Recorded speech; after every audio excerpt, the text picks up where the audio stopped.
Well, Niall Stanage is a White House columnist for The Hill. He joins us now to discuss all this. Okay, now talk about political football. What do you make of this and the Republicans' response to all of this? Well, I mean, I think clearly it's very difficult for the president to object to the Democratic memo on the basis that it is political. The original Republican written memo, the Nunes memo as it's so called, was seen very much as a political document, really trying to undercut the basis of the Mueller investigation as well as the FISA court.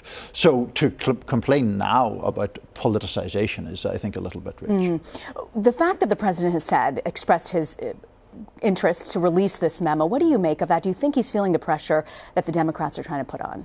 Well, I think that on a general political basis, it's always bad to look as if you have something to hide. And we've seen Democrats making that argument. Dianne Feinstein, the Democratic senator from California, among the people saying that. So when that is the case, automatically, I think you're on the political defensive when that happens.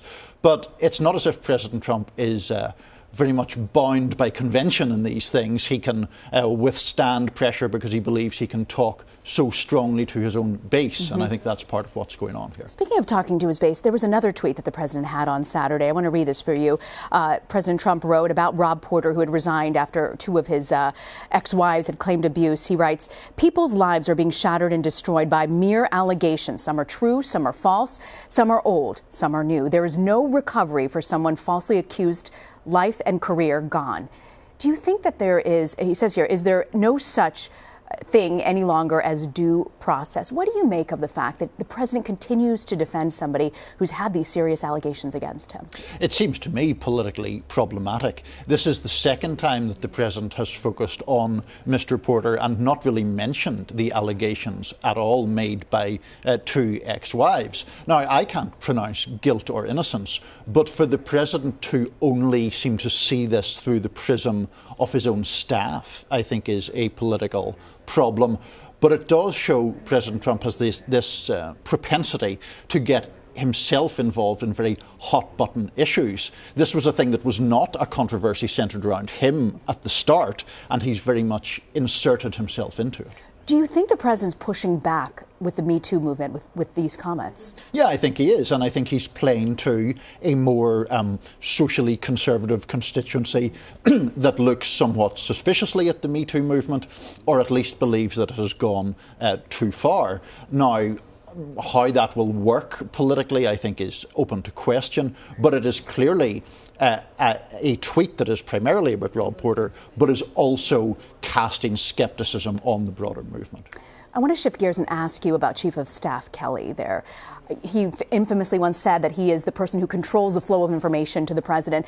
What's his original sin here? Is it protecting, not telling the president about this, or standing by, releasing those statements and standing by Porter? The latter, to my mind. I think that the problem for John Kelly is that it is only now that he is saying, well, I took action as soon as I knew there were credible allegations. You're making the word credible do an awful lot of work there, because as far as we understand, John Kelly has known about these allegations for months. I think it was the failure to act promptly that was the first problem, and then the statements that he gave to media, even when there was photographic evidence produced by one of these women that she had at the very least suffered an eye injury that she blamed her ex-husband for. Right now the White House says that he didn't allegedly offer his resignation. We've heard otherwise in other corners. If he were to resign at some point, is there anybody waiting in the wings? Well, there are some potential choices. I mean, Mark Meadows, the Freedom Caucus congressman, has been talked about on occasions. So was Mick Mulvaney, who's currently the White House budget director. They are possibilities for Chief of Staff. But the one thing I would say, Rena, is the Trump White House is always going to be dominated by President Trump. That may be the case for all presidents, but President Trump is such a unique personality that any chief of staff has to do his or her job in very unorthodox circumstances. I want to ask you also about the fact that there are apparently 24 White House staff employees who don't have full security clearance, including his own son-in-law, Jared Kushner, who, according to one report, reads the presidential daily brief with highly sensitive information and intel. What do you make of that?